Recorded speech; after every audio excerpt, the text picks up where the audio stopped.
They were looking at success in what it was. So success is, do you get responses? Do you get replies? If somebody says, hey, I think I need your services, can I get on your calendar? Well, that means the email was a success. Now, them buying is not a factor whether the email was a success or not, because you got to sell them that stuff. Yeah. And so there is a difference. And I'm a big one of, because I'm such in the strategy side of things, is we break things down to step by step by step. Where do things break down? Welcome to the Coachability Code podcast. This is your host, Jordan Ring. Coaches, you ready to be coached? Let's go.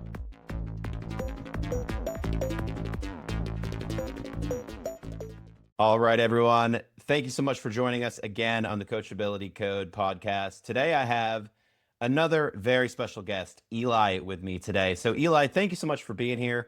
If you could just introduce yourself briefly for the audience before we jump into all the rest of the good stuff we have planned, that'd be awesome. Awesome. Well, first off, thanks for inviting me. I really appreciate it. So my background, I'm an email marketing guy. My biggest thing is email is such an underutilized tool. And I've been in email marketing side of things, especially on the nurture side of things for, we're probably talking like 20 years now. And that's from a business standpoint, that's my primary thing. Beyond that, I just like to hang out, meet cool people, have a good conversations. Yeah, I love that. You recently had me on your podcast, Meet Cool People. Mm-hmm. So if anyone has a takeaway from this episode, if you enjoyed this conversation, go listen to some more. You can listen to the episode I did with Ely, or just listen to the other cool people that he's met. So thank you for that. Thanks for being here. Ely, if we could jump into, if you could share favorite book, favorite movie, and then one weird thing about you that not everyone knows. Okay. And that you don't mind sharing with a podcast audience. Right. Yeah. So favorite book, God, that's a hard one. Me Inc. by Gene Simmons actually is probably going to be that one. Phenomenal book. A lot of people don't realize, for those people that don't catch the name, Gene Simmons was the bass player from Kiss. He was actually the guy behind all of the makeup and the franchising of all the materials and the swag and stuff. And he wrote a couple of books. The first one was Me Inc. The second one was On Power. And it really talks about, how do you stand out? How do you treat yourself like a company as opposed to treating yourself like just a person? And from a business standpoint, it's all the things he did. Like, he went out of his way to get rid of his accent. He changed his name, all the things that would help him have an easier way of succeeding in life, which obviously it's done very well for him. And so it really taught me a lot of stuff on how to still retain your own life, your own personality, but the things that you need to do to really step up the game in order to play with the big dogs, basically. And it was a phenomenal book, easy read. And then on Power, I think, is the second one. That's a great one too. The first one was still my favorite, though. Okay, awesome. Movie. I love it. Yeah, so a movie, honestly, a favorite movie's an old one. A lot of people probably don't even remember this. Lost Boys, which is a vampire flick from the 80s. Great movie, great soundtrack. Kiefer Sutherland early on when he was super young. And it was just a cool movie, and if you come from the 80s, the Coreys, so both of them were in it. It's a lot of fun. Yeah, I love 80s and 90s movies, and I love Kiefer Sutherland too. So it's like, I've not seen that one, but there's something in it that, like, I've seen like a poster or something. How have you not seen that one? I mean, that's like a classic. Yeah. I know. You definitely need to check it out. I'm going to watch it one soon. Because 80s Kiefer Sutherland, yeah, it's for sure. Awesome. Cool. Okay, and the last question was, what do people not know about me? Yeah, weird thing that you don't mind sharing.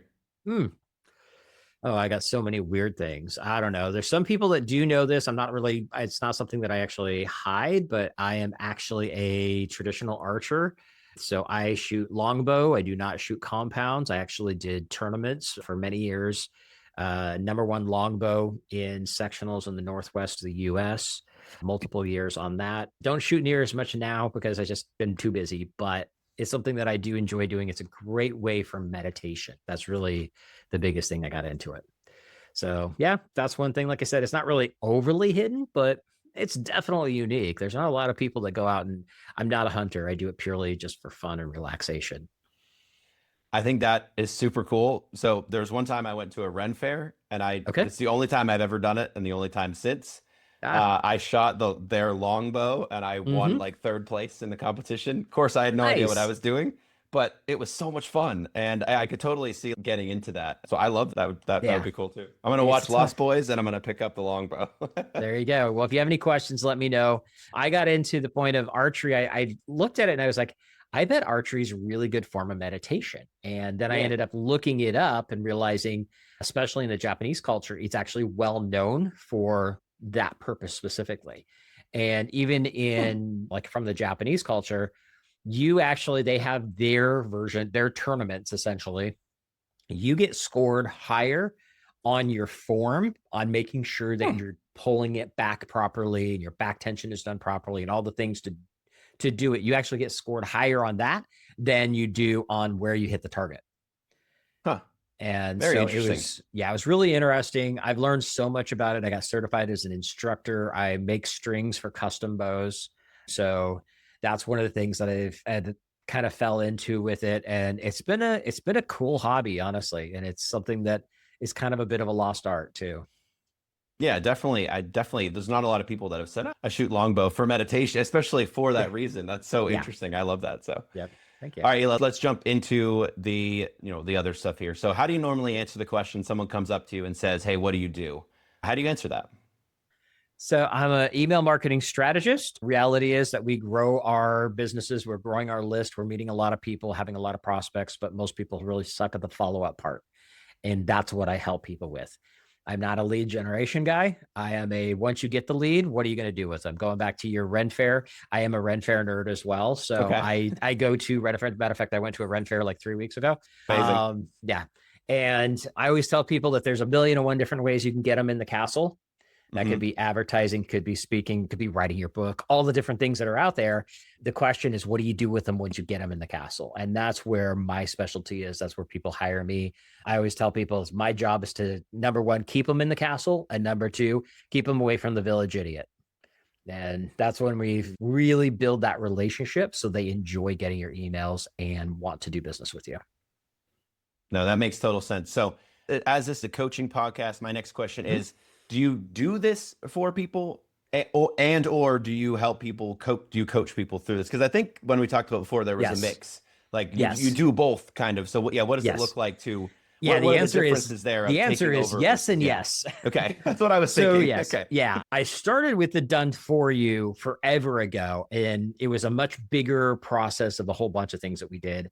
Back in the day, it was more like, how can we help you set up automation and help you create funnels and things like that? So a lot of it was more the CRM based stuff. Yep. Nowadays, yes, those things are still important and we're actually doing that. But the more important thing is I became the strategist behind the structure and the copywriter. So I'm basically, you and I've talked about this, I'm a ghostwriter for emails. Like I'm not going to write your book for you. I'm going to send them your way because I don't want to do that. But my specialty is getting a client's voice, personality, and style and putting that into emails that create a conversation. And so that's where that comes into play. I even have a course. I don't really promote it a whole lot, but I have a course based on it. Then I have my coaching program where people are using my guidance. They're writing it, but then I'm actually reviewing it all for them. We do that in a group format, which is a lot of fun because then everybody gets to feed off of each other. And then I've had a certain level of people that are like, okay, they get into the coaching program and they're like, this is really cool. I just don't have time. How much for you to do it for me? And that's where the full done for you goes in. And I have a lot of fun with that too, because I can really pull some wisdom out of their brains that they have no clue even exists, which is so much fun. And this wasn't a question I had, but I know as we're talking about this is something I find fascinating. I'm really glad that that I had you come on the podcast because I think some coaches, not all, but some coaches will start at the coaching point before they've done it, right? Before they've gone through it and had that. And I think there's so much value in, because my story is similar to yours. Hey, I wrote my own books for a while. Like I was doing a lot of this before, and I was doing the ghostwriting for people too, before I started to go down the coaching route. What are your thoughts on that? The people that do that? I mean, there's so much value in doing it, I think, right, yourself. So yeah, I am a little touchy on that. The people that get into, I'm going to coach people on to do this thing when they've never done it themselves. Yeah. I don't think that's a good plan at all. So I started, my first business was back in 95. It was a web and graphic design agency. That's when I learned copywriting because I had to write my own copy. I was like, I'm looking at my website and it's nice and pretty, but you go to read it and it looks like it came from a third grader. And so I was like, okay, I need to learn this. I need to learn Yeah. direct response marketing. And so that's how I started with it. Then over the years, I got better at it. I got better with the email follow-up process because as a speaker, when I got into that, I had people I was building a follow-up process from my speaking engagements, and other speakers are like, alrighty, I see what you're doing here. It's really cool. Who's your guy? And I'm like, well, that's me. And they're like, Me. cool. Yeah. How much? Credit card waving in my face. And so that's how I did it for myself, was successful with it. Then people bugged me to do it, and I pushed them off for quite a while. Yeah. And before I finally gave in and started doing it. And then over the years, it's evolved into various different things where I was doing email and CRM related stuff for all kinds of different stuff. And it's just been in the last, just few years, probably 2019, probably is where I really dialed in. Email is my thing. Yeah, it's always been my thing, but it was like, oh, and we'll do this and I will do that. We'll do this. But we were doing all these different things. And I was like, no, email is what I love to do. And nowadays, especially now that I'm doing much more ghostwriting specifically, I've got it down to a science where I have very specific programs that I do with people. These campaigns, they're the best. They work like crazy. Yeah. And I love writing them for people. And so that's how I've dialed it in. But I do believe that as a coach, I think it's your responsibility to actually know what you're doing. You need to be the expert in doing the thing before you're teaching the thing. Some people don't agree with that. Some people even think, oh, you only have to be 10% better than your clients. I'm not a big fan of that either. Yeah, there's a certain point of learning, but you should be doing something for a while before you're really teaching them as the expert. If you're claiming to be the expert, that's not, and you're not an expert in it, which I've seen that, especially in like the agency world. There's a bunch of people that go sign up for a reseller for High Level, which is a great program, by the way. I love it. But High Level CRM is a phenomenal tool, but it's too easy for people to get in. And now it's like, oh, I pay $300 a month and now I'm an agency.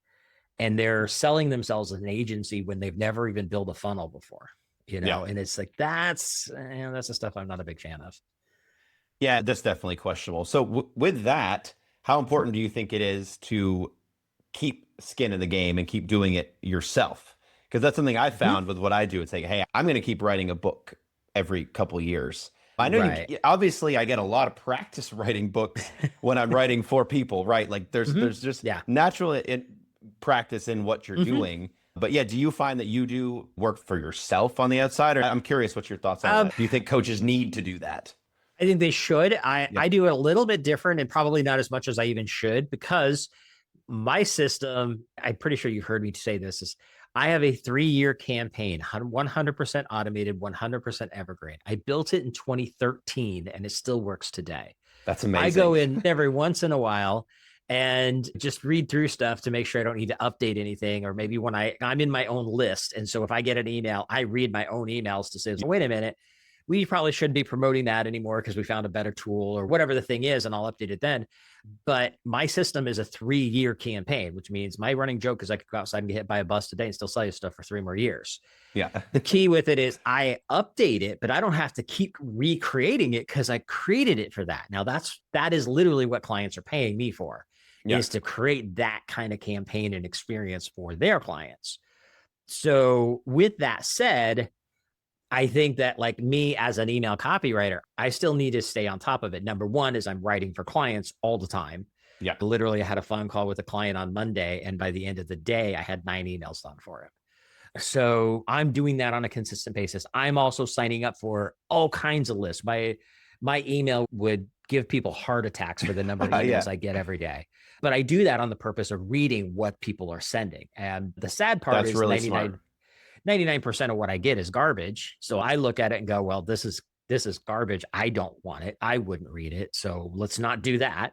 But it teaches you what works, what doesn't. If I see something that works, I'm like, okay, I kind of like what they did there. Maybe I can implement this, whether it's for me or for a client. So yeah, I think it's important. You do need to, one way or another, you have to keep honing your craft, whether it be what you're writing for other people or whatever your business is. You've got to be doing it for other people, but you can't, like, as a great example of what not to do is, say, for instance, you're coaching people on how to run ads, but you don't run any ads.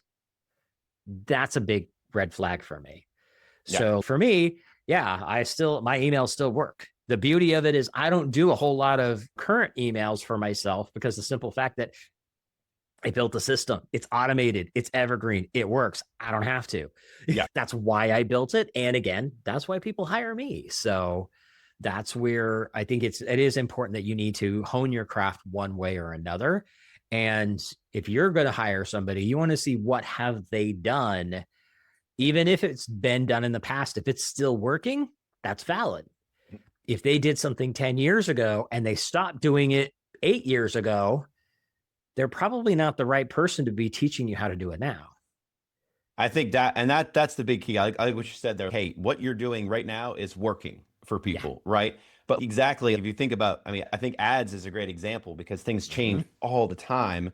Yeah. And if you haven't run a campaign for a while and you really aren't testing that, Mhm. do you have the expertise to be able to help someone? So I mean, I think that's the question every coach should be asking themselves. Like, I know it's easy, like when someone comes in, yeah, you want to make a buck, right? Everyone does. But Right. hesitating a little bit just to like, have I done this recently and can I really help people with it? Right. Whereas if you are constantly experimenting yourself, you're good with that, right? You're Right. in that world, you're going to be aware. And I mean, I think that's Yeah. one of the biggest things that helps me, honestly, when people come to me in discovery Mhm. call with questions, is that it's rare that I get a question that I don't know how to answer. I'm sure you have had the same experience doing what you do Right. for a while now. Like we're in it and we're not surprised when we get those questions. And I think Oh yeah. that's for me is the biggest help for being in it all the time and just having Right. it be something that you're passionate about, something that you do, something that you're trying to always learn and improve on because Right. yeah, I mean, it just builds that trust right away. And I think the ultimate question should be that coming from a coach, hopefully giving advice to another coach. If somebody were to come to me and talk about what they're doing and they're a coach, my number one thing would be if a client comes to you today, 5K in hand to buy whatever it is you have, do you have 100% promise in your head, like confidence that you can succeed? Mm-hmm. And obviously, there's always some things that are out of control. So you're going to be a speaker coach and all of a sudden COVID happens. There's Yeah. things that happen, but within reason, it's going to work. Like with me, my clients, sometimes it takes a bit longer than they think it should be, even though I always tell them that we're playing the long game. If somebody comes to me and says, I need to get my return on my money tomorrow, it ain't going to happen. No. Because what I'm building is the on-grain process. So if you're a good salesperson, you maybe got a 10% close rate right out of the gate or 20% close rate right out of the gate. What I'm going to do is help you nurture that person. So it might be 3, 6, or 12 months down the road, but more of those people are going to come back that would have never come back if otherwise. Yeah. I had a client come back to me literally 10 years later and say, hey, my son's starting a construction company. Can you help us with some marketing stuff? So I know they're going to get results. The results are just going to vary. A lot of times, one of the biggest things that I get is I have people that'll come to me and they're getting, under a 10% open rate on their emails. And within the first 60, 90 days, we got them to 40 or 50% open rates. Well, That's amazing. I'm not guaranteeing the sale because they may not Yeah. be able to sell their way out of a paper bag, which I've had clients like that before. Yeah. But I know my stuff's working. That's the difference. But you need to know that you can get the results. Like, I mean, you don't start selling Facebook ads or teaching somebody how to do Facebook ads when you've never had a successful Facebook campaign. Yeah. I've done Facebook ads. Could I teach people on how to do it? Absolutely. Would they get success? Probably, but that's not my thing. And I don't want to go down that Yeah. route. And I shouldn't. Yeah. No, it makes sense.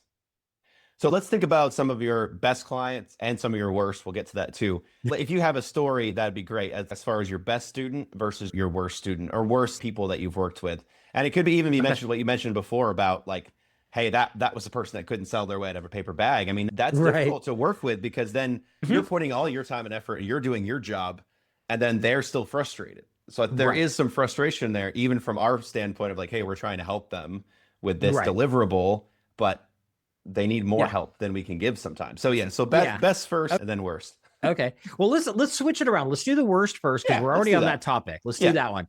So this was a client who came to me and we wrote what we call a bring them back campaign, which is actually one of my most successful campaigns that I do with clients.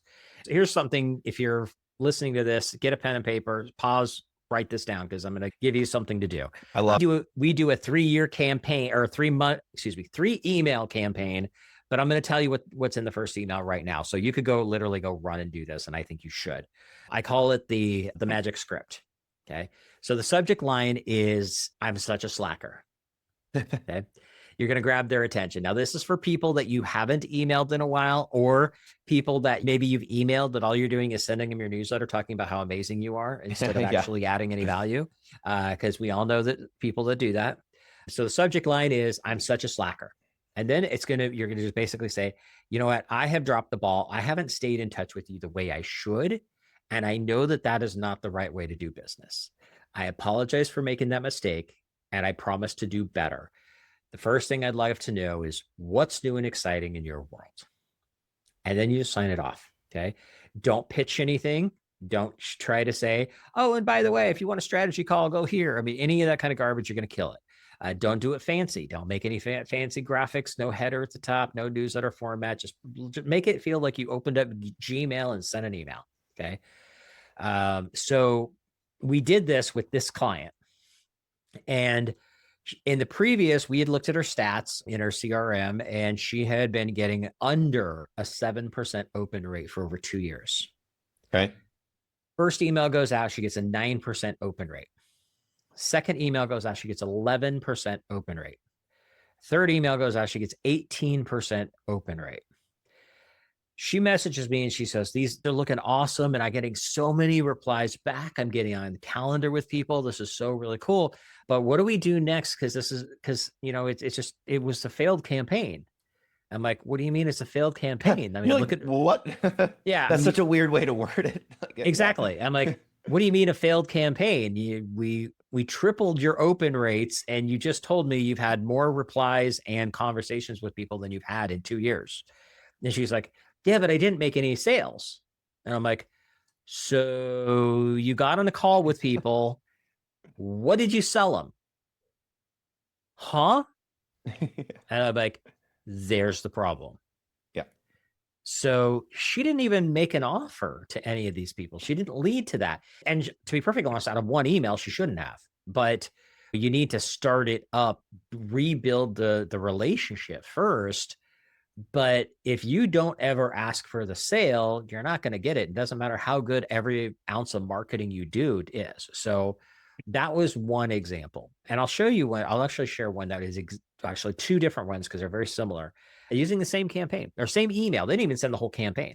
Okay. So one gentleman, I talked to him. I gave him the script that I just shared. So by the way, this stuff works. Okay. I just shared the same script with him. I'm on a call with him and I'm like, here, go do this, send this out this week. So he writes it up. He sends it out on Monday morning, sends it out 8 a.m. Eastern time. At the time I lived in Portland, Oregon. So I'm on Pacific.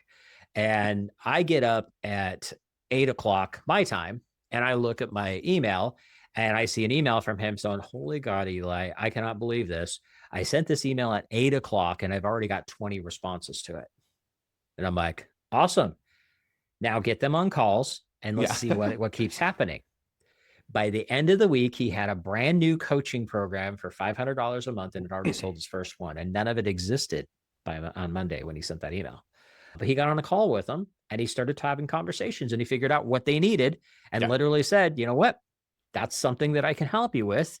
And he basically wrote down a new coaching program for $500 a month and got his first sale by Friday by doing that, just one email.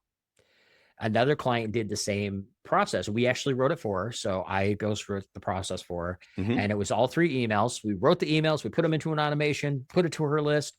Monday morning, it goes out. Tuesday morning, she sends me an email. It says, Eli, how do we stop the other emails?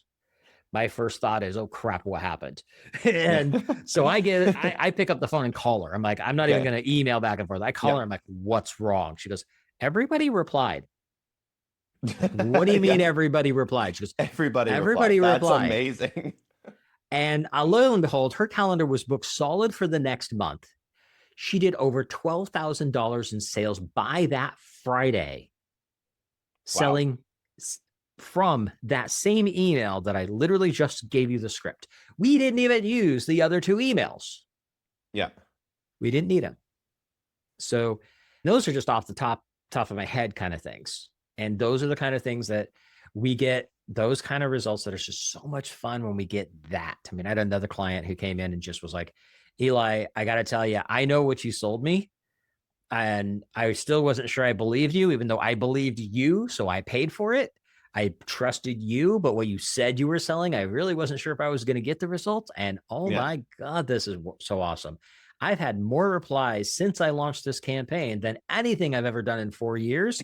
Oh, and a lot of these people are like asking for my calendar because they think they're ready to work with me. I don't even know who they are. They've been on my Yeah. list forever and I've never talked to them. Yeah.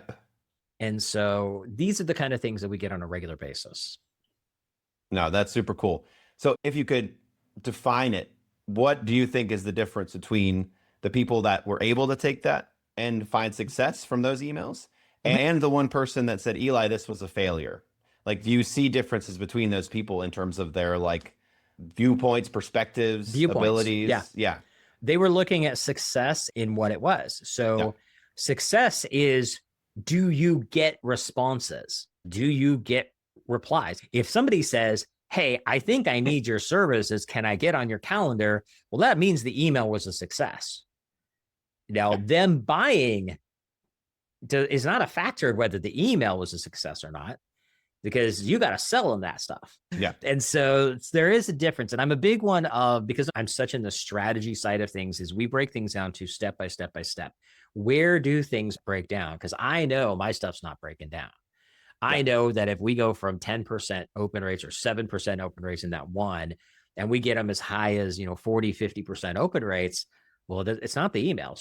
The emails are working. They're doing their thing. Something else is broken. So let's decide what that is. Now, that's probably outside of my realm, depending on what it is. It could be somebody's like there. Again, most of it's based on sales, quite honestly, is how do people have a sales conversation?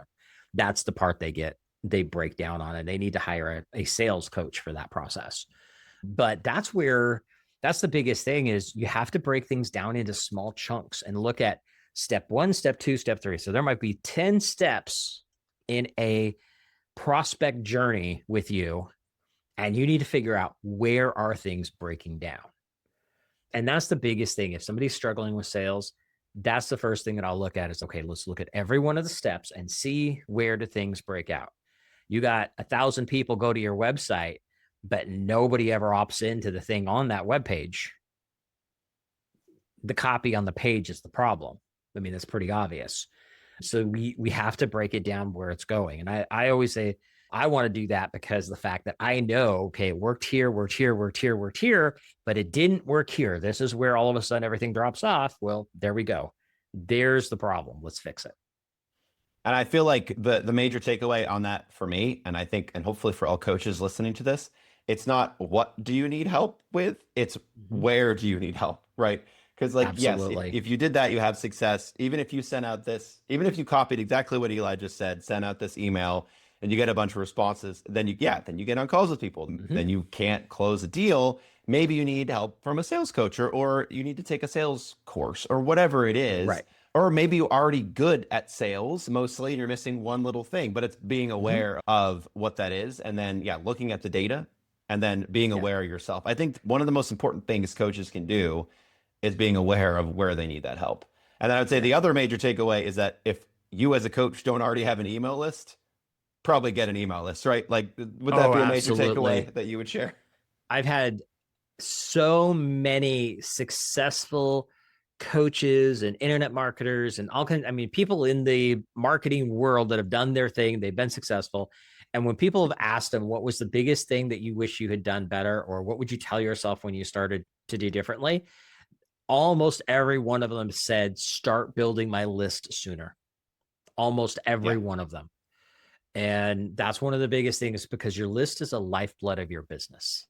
A lot of times people think of the front end, whatever that front end is, could be advertising, it could be speaking, networking, whatever, but they're all on the front end. The problem is that there are so many people out there that aren't ready for you today for whatever reason. Maybe they truly don't have the money, but many times they need to think about it. You got some people, their personality says they got to go talk to their shaman before they spend any money. I mean, you never know what it is, but your job is not to criticize them for whatever quote unquote lame excuse they give you, what you need to do Yeah. is you need to say, okay, they're not ready today.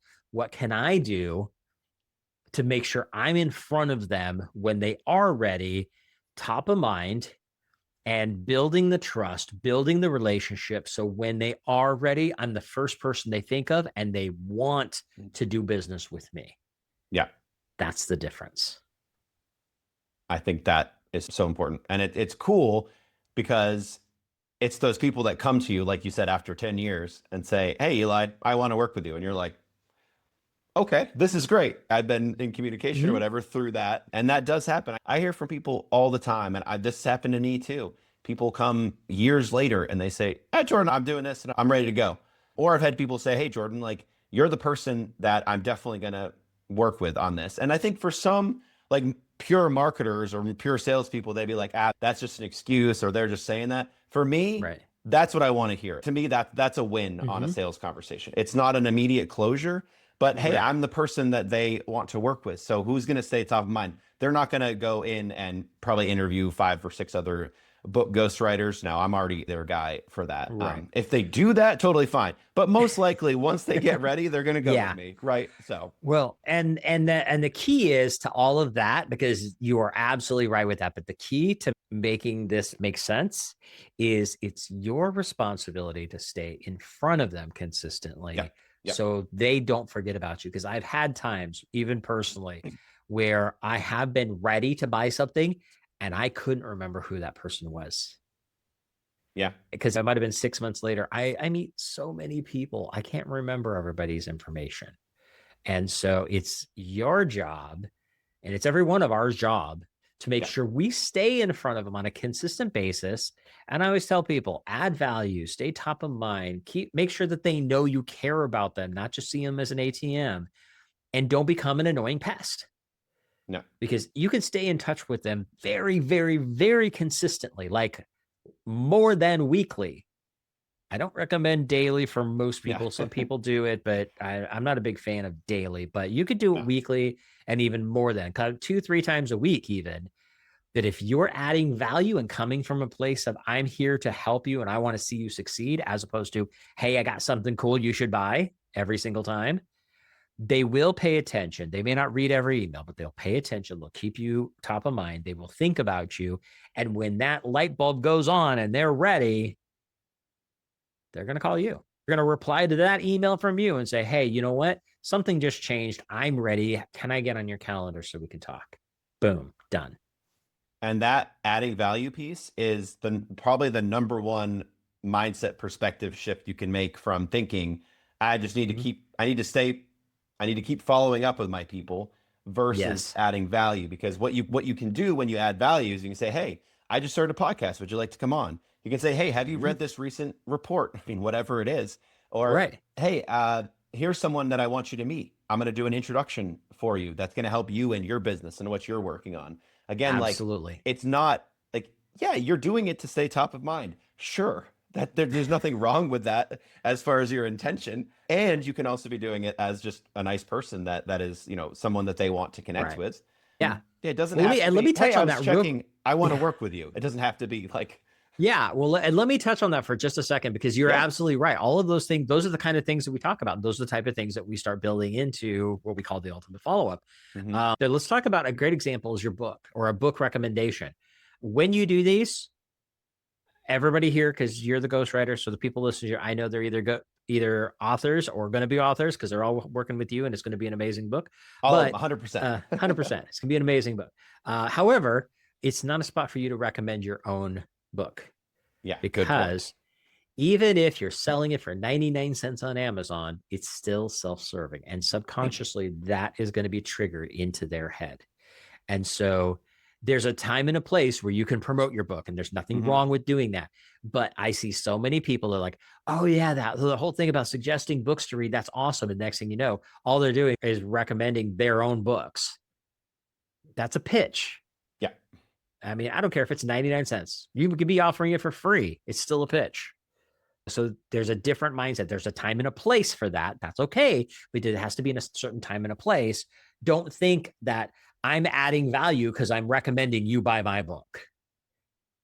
Yeah, and it has to come from that point of providing value. Now, I've given my book away for free for Uh-huh. people, Yeah. but it's because they are in the process of writing a book or marketing a book and saying, "Hey, the Hmm. contents in this will help you." So, if the contents are helpful to them, and Right. especially if you're willing to ship them a paperback copy, Hmm. it can be your book. Yeah, of Right. course they're going to know there is a little bit self-serving, so you have to word it in the right way. You have to be careful Right. with that because it can come But that's across as a pitch, But when you're um, talking about, that is the time and place. It's yeah, like, okay, I know that they're in that process of starting to write a book or whatever that, wherever they are in the journey, but the book is in the top of their mind already. And you're talking, and that's what you do is you ghostwrite their book. So that's a my example connection. is That's kind a of good, meta, but yeah. yeah. Yeah. But that's an example of, yes, this is the time to pitch your book. Whether even if you're giving it for free, that's still a pitch, right? So that is the time. That is absolutely the right time for it.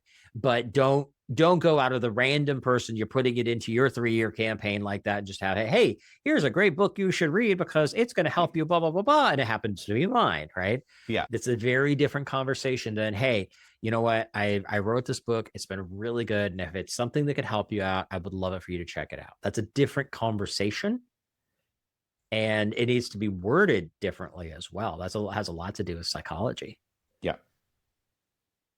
All right, Eli, I have a question for you that's a little bit different than what I have here. But what I want to know is what has been most successful in growing your own coaching business, your own business and what you're doing Yep. that is not email marketing, that has nothing to do with emails. Well, okay, there's a random way of saying that. I can say two answers. The best thing that has helped me, it does go into emails, but learning to communicate. No, that Okay. counts.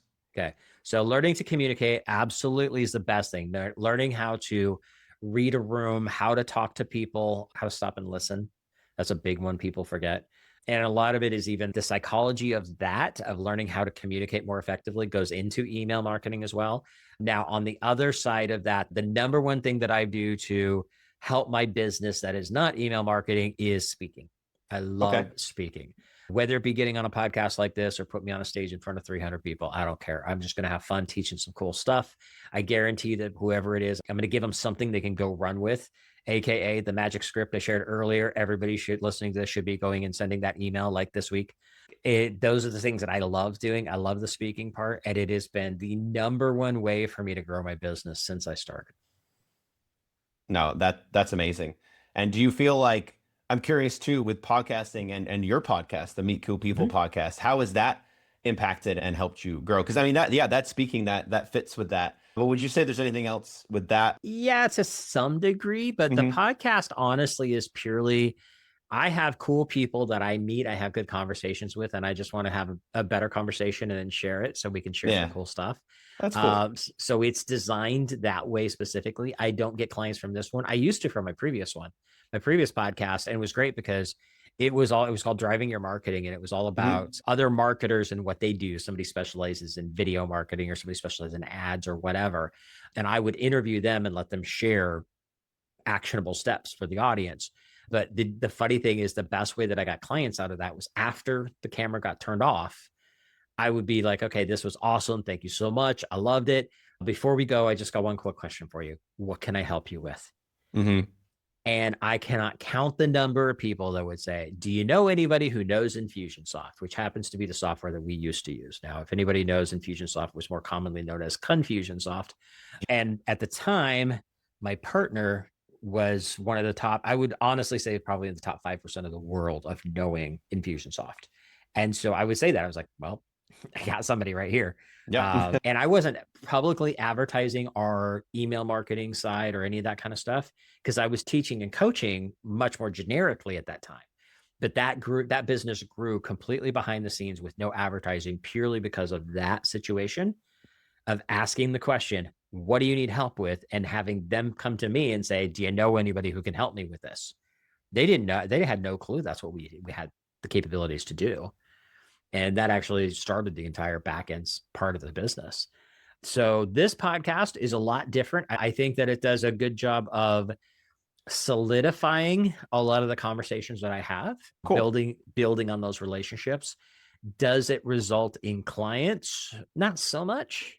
I have another piece that we didn't even talk about. I actually do coaching to help Guests, like people who want to be a guest on podcasts, become great guests because so many Oh, of them that's cool. suck. Yeah, most of them suck. They're awful and they really need some help. So I actually coach them on how to be a great guest. And then I do use the podcast as a tool to help them with their first show. But that's a whole side piece. And that's a very small piece of my business. But the podcast itself, nah, it's just good conversations with fun people. Yeah, and I think there's so much value in that. I haven't done as many episodes as you have, but I've already had so many great conversations. So I can totally vouch for that as far as it's an extension of a conversation.